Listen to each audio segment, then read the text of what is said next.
Hello friends, कैसे हैं आप सभी। मैं आयुष स्वागत करता हूं आप सबों का आपके अपने इस यूट्यूब चैनल शिक्षा विद आयुष में। दोस्तों, आज हम लोग पॉलिटी का एक काफ़ी इंपॉर्टेंट टॉपिक है, संविधान की अनुसूचियां। ठीक है, क्या टॉपिक है कि भारतीय संविधान की अनुसूचियां। तो आज जो है सो हम लोग इस टॉपिक को थोड़ा सा देख लेते हैं। दोस्तों, इस टॉपिक से आपका क्वेश्चन हर एग्जाम में पूछा गया, आपका एसएससी हो, रेलवे हो, बिहार दरोगा हो, दिल्ली पुलिस हो, और भी जो भी कॉम्पिटिटिव एग्जाम है, आपका स्टेट पीसीएस हो, तो इस टॉपिक से आपका एक नया क्वेश्चन देखने को जरूर मिलता है। दोस्तों, क्या होता है कि इस टॉपिक को एक बार पूरा चार्ट वाइज आप अध्ययन कर लेंगे और चीज़ों को थोड़ा सा क्या होगा कि एक माइंड में एक इमेजिनेशन के साथ इस कॉन्सेप्ट को थोड़ा सेट कर लेंगे, तो क्या होगा आपका कि इस टॉपिक से कोई भी क्वेश्चन नहीं छूटेगा। थोड़ा सा अनुसूची या फिर भाग या फिर अनुच्छेद देख के लोग थोड़ा सा डर जाते हैं, लेकिन ऐसा कुछ नहीं है। काफ़ी इजी चीज़ है ये, एकदम बस थोड़ा क्या है कि समझना आपको पड़ेगा। चीज़ों को थोड़ा सा बारीकियों से थोड़ा समझ लीजिएगा तो आपका क्या है कि इस टॉपिक से कभी भी क्वेश्चन नहीं छूटेगा। और दोस्तों, एक चीज़ को कैसे दूसरे से रिलेट करके उसको याद रख सकते हैं, इस चीज़ को भी हम लोग देखेंगे। और आइए हम लोग इस चीज़ों का क्या करते हैं, अध्ययन स्टार्ट करते हैं। तो दोस्तों, सबसे पहले हम लोग देख लेते हैं कि भारत की अनुसूचियाँ। ठीक है, तो अगर मूल संविधान की बात करेंगे, जो कि संविधान हमारा वर्तमान में बना था, तो उसमें कुल 8 अनुसूचियाँ थी। ठीक है, मूल संविधान की बात करेंगे तो उसमें कुल 8 अनुसूचियाँ थी, और विभिन्न समयों में संशोधनों के बाद अभी वर्तमान में जो है सो कुल अनुसूचियों की संख्या 12 हो गई है। ठीक है दोस्तों, तो एक क्वेश्चन यहाँ भी याद रख सकते हैं, अगर क्वेश्चन पूछा जाता है कि मूल संविधान में अनुसूचियों की संख्या कितनी थी, तो फ्रेंड्स मूल संविधान में अनुसूचियों की संख्या 8 हो जाएगी। और पूछा जाए कि अगर वर्तमान में अनुसूचियों की संख्या क्या है, कितनी है, तो वर्तमान में अनुसूचियों की संख्या 12 है। तो आइए आज हम लोग अब देखते हैं कि प्रथम अनुसूची, ठीक है, पहली अनुसूची जो है क्या है। तो दोस्तों, अगर आप अनुसूची देखें, संविधान का भाग देखें या अनुच्छेद की बात करें, तो पहला जो वर्ड होता है वह यही कहता है कि भारत क्या है, भारत एक देश होगा, भारत के कुछ राज्य होंगे और कुछ संघ शासित क्षेत्र होंगे। तो ऐसा ही आपका अनुसूची के साथ भी है। पहली अनुसूची में क्या है कि भारतीय संघ के राज्यों और संघ शासित क्षेत्रों का वर्णन मिलता है। ठीक है, मतलब पहली अनुसूची में क्या है कि भारत के राज्यों का और संघ शासित क्षेत्रों का वर्णन मिलता है। एकदम आसानी से याद रख सकते हैं। अनुसूची पढ़ना है या किसी भी चीज़ को, तो फर्स्ट क्या होगा, फर्स्ट हम लोग पहले देश के निवासी हैं, तो बस यहाँ से आप थोड़ा रिलेट कर लीजिएगा क्या कि फर्स्ट क्या होगा कि भारत की एक देश होगा और उसके राज्य के साथ कुछ उसकी केंद्र शासित प्रदेश या फिर संघ राज्य क्षेत्र भी होगा। दूसरी अनुसूची दोस्तों हम लोग देख लेते हैं। द्वितीय अनुसूची क्या है फ्रेंड्स, तो विभिन्न पदाधिकारियों को प्राप्त होने वाले वेतन, भत्ते और पेंशन और आदि भी जो कुछ भत्ता होता है उससे। दूसरी अनुसूची का होता है विभिन्न पदाधिकारी, कहने से क्या तात्पर्य है, तो जैसे आपका राष्ट्रपति हो गए, उपराष्ट्रपति हो गए, राज्य के गवर्नर हो गए, उसके अलावा जैसे आपके स्पीकर हो गए, डिप्टी स्पीकर हो गए। तो इस तरह के जो संवैधानिक पदाधिकारी हैं, तो और आपका कंट्रोलर ऑडिटर जनरल हो गया, जिसको कैग भी बोला जाता है, तो इन सबों का जो वेतन होता है, पेंशन होता है, या और भी जो भत्ता होता है, जैसे आपका ट्रेवलिंग अलाउंस होता है, रेंट अलाउंस होता है, तो इन सब चीज़ों का जो अ, जहाँ पे आपका बात कही गई है, तो वह कौन सी अनुसूची है, तो द्वितीय अनुसूची है फ्रेंड्स। वो कौन सा है, तो द्वितीय अनुसूची। पहली अनुसूची भारत एक राज्यों का संघ, और दूसरा क्या हो गया कि विभिन्न पदाधिकारियों के पेंशन से। अगर दो दोस्त याद हो जाएगा आपको, तो तीसरा भी आसानी से याद हो जाएगा। तीसरा दोस्तों क्या है, तीसरी अनुसूची कि विभिन्न विभिन्न पदाधिकारियों के शपथ ग्रहण से। ठीक है, तीसरा क्या है, विभिन्न पदाधिकारियों के शपथ ग्रहण से। कौन विभिन्न पदाधिकारी, तो यही कौन से, तो president, vice president, CAG, governor, ये जो विभिन्न पदाधिकारी आपकी दूसरी अनुसूची में उल्लेखित है, वही तीसरी अनुसूची में भी उल्लेखित है। तो प्रथम आपका भारत राज्यों का संघ, द्वितीय क्या हो गया, विभिन्न पदाधिकारियों के वेतन, भत्ते, पेंशन आदि से, और तृतीय क्या हो गया, उन्हीं पदाधिकारियों के शपथ ग्रहण से। तो आप दूसरे से तीसरे को रिलेट करके आसानी से याद रख सकते हैं। आइए दोस्तों, चौथा हम लोग देख लेते हैं। तो चौथा अनुसूची जो है फ्रेंड्स, चौथा अनुसूची जो है यह क्या है, तो यह है कि आपका राज्यसभा। ठीक है, लोकसभा और राज्यसभा। तो राज्यसभा जो होता है, जिसको उच्च उच्च सदन कहा जाता है, तो राज्यसभा में विभिन्न राज्यों का जो प्रतिनिधित्व होता है, कि मतलब किस राज्य से कितना प्रतिनिधित्व जाएगा, उस राज्य से कितना जाएगा, या फिर किसी केंद्र शासित प्रदेश का कितना प्रतिनिधित्व राज्यसभा में होता है, तो उस चीज़ों का जो बात कही गई है, उस चीज़ों का जो लेके रिलेटेड जो बातें हैं, वह किस अनुसूची में है, तो वो आपका चौथी अनुसूची में क्या है, तो राज्यसभा में विभिन्न राज्यों तथा संघ क्षेत्रों, ठीक है, संघीय क्षेत्रों के प्रतिनिधित्व से, ठीक है। तो चौथा क्या हो गया कि विभिन्न राज्यों और संघ शासित क्षेत्र में राज्यसभा के प्रतिनिधित्व से। आइए दोस्तों पांचवा हम लोग देख लेते हैं। पांचवा क्या है दोस्तों? फ्रेंड्स चौथा, पांचवा और छठा तीनों को आप रिलेट कर सकते हैं, काफी इजी है।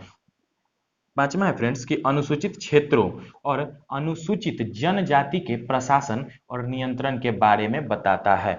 मतलब क्या हो गया पांचवा में आपका कि अनुसूचित जाति, अनुसूचित अनुसूचित जनजाति का जो क्षेत्र है उसमें प्रशासन और नियंत्रण को लेके इस अनुसूची में कहा गया है। मतलब जो क्षेत्र जैसे आपका अनुसूचित जाति का क्षेत्र है, अनुसूचित जनजाति बहुल्य क्षेत्र है, तो उस क्षेत्र में किस तरह से प्रशासन को कार्य करना है और वहां पर जो है सो किस तरह से नियंत्रण रखना है लोगों के ऊपर, तो उस चीज के बारे में जो उल्लेख किया गया है वह किस अनुसूची में किया गया है? तो फ्रेंड्स यह आपकी पांचवी अनुसूची में किया गया है। तो चौथी से आप रिलेट कर सकते हैं पांचवी को, और पांचवी से ही कुछ मिलता जुलता छठा है, लेकिन कुछ नाम आपको याद रखना होगा। छठा अनुसूची फ्रेंड्स आपका क्या कहता है कि असम, मेघालय, त्रिपुरा और मिजोरम, ठीक है। असम, मेघालय, त्रिपुरा और मिजोरम, नॉर्थ ईस्ट के चारों राज्य हैं। असम, मेघालय, त्रिपुरा और मिजोरम राज्यों के जनजाति क्षेत्रों के प्रशासन के बारे में। पहले पांचवी में क्या है कि पूरे देश के बारे में बात हो रही है कि पूरे देश में विभिन्न जनजाति और अनुसूचित जाति और अनुसूचित जनजाति क्षेत्र में प्रशासन नियंत्रण को लेके पांचवी में बात हुई। और छठी जो उसके आगे है उसमें क्या बात हो गई? तो चार राज्यों की बात हो गई, असम, मेघालय और आपका क्या हो गया? त्रिपुरा और मिजोरम। असम, मेघालय, त्रिपुरा और मिजोरम में किस चीज की बात हो गई? तो वहां के जनजाति क्षेत्र में प्रशासन और नियंत्रण को लेकर बात कही गई। किस अनुसूची में? तो दोस्तों ये आपकी कही गई छठी अनुसूची में। एक बार इसको और रिकॉल कर लेते हैं। पहली अनुसूची क्या हो गई? तो भारत एक राज्यों का संघ होगा। दूसरी अनुसूची हो गई विभिन्न पदाधिकारियों के पेंशन, वेतन और भी जो अन्य भत्ते होते हैं उससे संबंधित पदाधिकारी कौन कौन हो जाएंगे? तो आपके राष्ट्रपति, उपराष्ट्रपति, राज्य के गवर्नर, कैग और भी कुछ अधिकारी होते हैं। और तीसरा फिर इसी से रिलेट कर लेंगे कि उन्हीं अधिकारियों के शपथ ग्रहण से, तीन हो गया आपका। चौथा क्या है कि विभिन्न राज्यों का और केंद्र शासित प्रदेशों का राज्यसभा में प्रतिनिधित्व के लेकर, चौथा हो गया। पांचवा फिर आगे निकलना है उससे रिलेट करते हुए। पांचवा क्या है? तो पांचवा है कि अनुसूचित जाति, अनुसूचित जनजाति के क्षेत्र में प्रशासन और नियंत्रण को लेके। छठा भी वही चीज है लेकिन कुछ चार राज्य, कौन कौन सा? तो असम, मेघालय, त्रिपुरा और मिजोरम के जनजातीय क्षेत्र में प्रशासन और नियंत्रण को लेके। तो फ्रेंड्स यहां से आप क्या कर सकते हैं, एक से लेके छठी अनुसूची तक एक बार देख लेते हैं और फिर जो है सो हम लोग नेक्स्ट स्लाइड में क्या करते हैं कि 6 से 12 की अनुसूचियां जो है सो उसको देख लेते हैं। आप लोग एक बार इसका स्क्रीनशॉट ले सकते हैं। तो आइए फ्रेंड्स हम लोग इससे आगे जो है 7 से 12 की अनुसूची को देखते हैं। तो आइए फ्रेंड्स अब हम लोग क्या करते हैं 7 से लेके 12 तक की अनुसूचियों को देख लेते हैं। तो फ्रेंड्स सबसे पहले देख लेते हैं कि 7वीं अनुसूची। तो 7वीं अनुसूची में फ्रेंड्स क्या है? तो केंद्र और राज्य के बीच में शक्तियों का जो बंटवारा है, ठीक है, केंद्र और राज्य के बीच में शक्तियों का जो बंटवारा किया गया है उसका उल्लेख आपका 7वीं अनुसूची में किया गया है। 7वीं अनुसूची को भी फ्रेंड्स क्या किया गया है कि 3 भागों में विभक्त किया गया है। कौन कौन से वो भाग हैं? तो आइए देखते हैं। तो एक भाग है आपका संघ सूची, दूसरा है राज्य सूची और तीसरा है समवर्ती सूची। इस पर थोड़ा सा गौर देख कर गिएगा दोस्तों कि संघ सूची में उस विषय को रखा गया है जिस विषय पर कानून बनाने का अधिकार सिर्फ संघ के पास होता है, तो उसको क्या संघ सूची के अंतर्गत रखा गया। दूसरा है राज्य सूची, तो राज्य सूची में उस विषय को रखा गया है जिस पर कानून बनाने का अधिकार किसके पास होता है? तो राज्य के पास होता है। और समवर्ती सूची में उस विषय को रखा गया है जिस पर कि राज्य और केंद्र दोनों ही कानून बना सकती है अपनी जरूरतों के हिसाब से। तो इस सब विषयों को कहां रखा गया है? तो समवर्ती सूची में रखा गया है। एक छोटा सा क्वेश्चन याद रख लीजिए कि क्वेश्चन पूछा जाता है कि समवर्ती सूची को कहां से लिया गया है? तो फ्रेंड्स ये आपका ऑस्ट्रेलिया के संविधान से लिया गया है। कहां से लिया गया है? ऑस्ट्रेलिया के संविधान से। एक छोटा सा चीज है, बस यहां से याद रख सकते हैं। तो आइए अब हम लोग अपने टॉपिक की तरफ आते हैं। एक चीज है कि जब संविधान निर्माण हुआ था उस समय संघ सूची में कुल 97 विषय था। क्या था? 97 आइटम था। और अभी कितना हो गया है? तो अभी बढ़ के यह 100 पहुंच चुका है। और राज्य सूची में अगर बात करते हैं तो संविधान के निर्माण के समय इसमें 66 विषय था और अभी बढ़ करके यह 61 हो गया है। उसी तरीका से अगर समवर्ती सूची में देखें तो संविधान के निर्माण के समय इसमें कुल 47 विषय थे और अब जो है सो बढ़ करके 52 हो गया है। संघ सूची और समवर्ती सूची में फ्रेंड्स क्या हुआ है कि आपका विषयों की संख्या बढ़ी है और राज्य सूची में आपका विषयों की संख्या घटी है। आइए अब हम लोग देख लेते हैं फ्रेंड्स 8वीं अनुसूची को। 8वीं अनुसूची क्या है फ्रेंड्स कि संविधान में उल्लेखित 22 भाषाओं का वर्णन। ठीक है, संविधान में जो उल्लेखित आपकी 22 भाषाओं हैं उस चीजों का वर्णन आपकी 8वीं अनुसूची में किया गया है। अब 9वीं अनुसूची की तरफ चलते हैं। दोस्तों 9वीं अनुसूची में क्या है कि 9वीं अनुसूची में कि राज्य द्वारा संपत्ति के अधिग्रहण की विधियों का उल्लेख। ठीक है, क्या है कि राज्य द्वारा जो संपत्ति का अधिग्रहण किया गया है उससे रिलेटेड जो भी नियम है, कानून है, उस चीजों का जो उल्लेख है आपका 9वीं अनुसूची में किया गया है। दोस्तों देख लेते हैं कि 9वीं अनुसूची में को किस संविधान संशोधन के द्वारा जोड़ा गया था। तो दोस्तों इसको पहले संविधान संशोधन 1951 के द्वारा जोड़ा गया था। आपको पीछे भी बताए थे कि संविधान निर्माण के समय कुल कितनी अनुसूचियां थी, तो 8 अनुसूचियां थी और अभी वर्तमान में 12 हो गई है। तो ये जो है आपका 9वीं अनुसूची, इसको पहले संविधान संशोधन के द्वारा कब 1951 में जोड़ा गया था। आते हैं हम लोग अब नेक्स्ट अनुसूची कौन सी है, तो 10वीं अनुसूची। काफी इंपॉर्टेंट क्वेश्चन है और कई बार दोस्तों ये आपका एग्जाम में पूछा गया है। 10वीं अनुसूची किस चीज से है, तो दल बदल से संबंधित प्रावधानों से।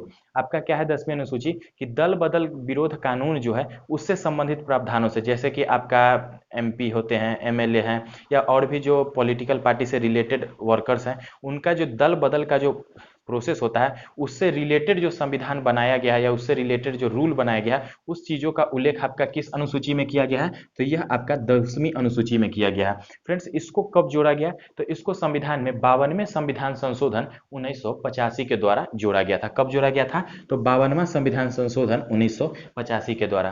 फ्रेंड्स अब हम लोग देखते हैं कौन सा 11वीं अनुसूची। 11 और 12 काफी इजी है, आपको देख लीजिए। 11वां अनुसूची क्या है फ्रेंड्स, इसमें आपका पंचायती राज से संबंधित प्रावधानों का उल्लेख किया गया है। ठीक है, 11वीं अनुसूची में क्या है, तो पंचायती राज से संबंधित प्रावधानों का उल्लेख किया गया है। और इसको कब जोड़ा गया, तो इसको फ्रेंड्स आपका जोड़ा गया 73वां संविधान संशोधन 1993 में। कब जोड़ा गया, तो 73वां संविधान संशोधन 1993 के जो द्वारा पंचायती राज व्यवस्था को जोड़ा गया था। और 12वीं और आखिरी अनुसूची फ्रेंड्स क्या है वो देख लेते हैं। तो 12वीं अनुसूची है शहरी क्षेत्र के स्थानीय स्वशासन संस्थाओं से। जैसे शहरी क्षेत्र में आपका फ्रेंड्स जो जिस तरह से आपका 11वीं अनुसूची पंचायती राज व्यवस्था से है, उसी तरह से 12वीं अनुसूची ठीक नगरीय स्वशासन व्यवस्था से है, जिसमें कि आपका नगर पालिका है, नगर परिषद है और नगर पंचायत है। तो वह जो है सो उसके वर्क करने का जो प्रोसेस होगा और उससे रिलेटेड जो आपका नियम या फिर रूल होगा उसमें का जो उल्लेख किया गया है वही फ्रेंड्स आपका 12वीं अनुसूची में किया गया है। इसको किस संविधान संशोधन से जोड़ा गया, तो 74वें संविधान संशोधन 1993 से। 11 और 12, ठीक है फ्रेंड्स, 11वीं अनुसूची और 12वीं अनुसूची दोनों का जो है सो संविधान में कब जोड़ा गया, तो 1993 में पहले, 11वें को 73वें संविधान संशोधन और 12वें को किस संशोधन से, तो 74 में। ये भी फ्रेंड्स आपका काफी इंपॉर्टेंट है, ये दोनों 10 और 11 कई बार आपका एग्जाम में पूछा गया है। तो दोस्तों एक बार क्या करते हैं, फिर से इसको 7 से लेकर 12 तक रिकॉल कर लेते हैं। 7 में क्या है फ्रेंड्स, तो केंद्र और राज्य के बीच में शक्तियों का बंटवारा। 8 में क्या है, तो संविधान में उल्लेखित 22 भाषाओं का वर्णन। 9 में क्या है फ्रेंड्स, तो 9 में आपका क्या हो जाएगा, तो राज्य द्वारा संपत्ति के अधिग्रहण की विधियों को लेके। 9 में क्या है, राज्य द्वारा संपत्ति के अधिग्रहण की विधियों को लेके। 10 में क्या हो जाएगा, दल बदल विरोध कानून। 11 में क्या हो जाएगा, पंचायती राज व्यवस्था से। और 12 में हो जाएगी नगर पालिका और नगर निगम और पंचायत, नगर पंचायत को लेके। तो दोस्तों इस तरह से क्या होता है, आपका संविधान की सारी अनुसूचियां आपकी कंप्लीट होती है। एक बार फ्रेंड्स क्या कीजिएगा, आप लोग की इस चीजों का एक तरह से नोट बना के या रख लीजिए और उसका क्या है 1 से 2 बार आप फिर से उसको देखिए और कहीं भी आप जो है सो इसको ड्रॉ करके 1-2 बार पढ़ने का प्रयास कीजिए। यह दावा है दोस्तों कि आपका इस टॉपिक से कोई भी क्वेश्चन नहीं छूटेगा और काफी इंपॉर्टेंट टॉपिक है। दोस्तों अगर वीडियो अच्छा लगा होगा तो वीडियो को लाइक कर दीजिएगा, दोस्तों के बीच में शेयर कर दीजिएगा और सब्सक्राइब करके बेल आइकन को दबा लीजिएगा, जिससे कि हमारा रेगुलर अपडेट आप तक पहुंच सके। वीडियो को लास्ट तक देखने के लिए फ्रेंड्स बहुत बहुत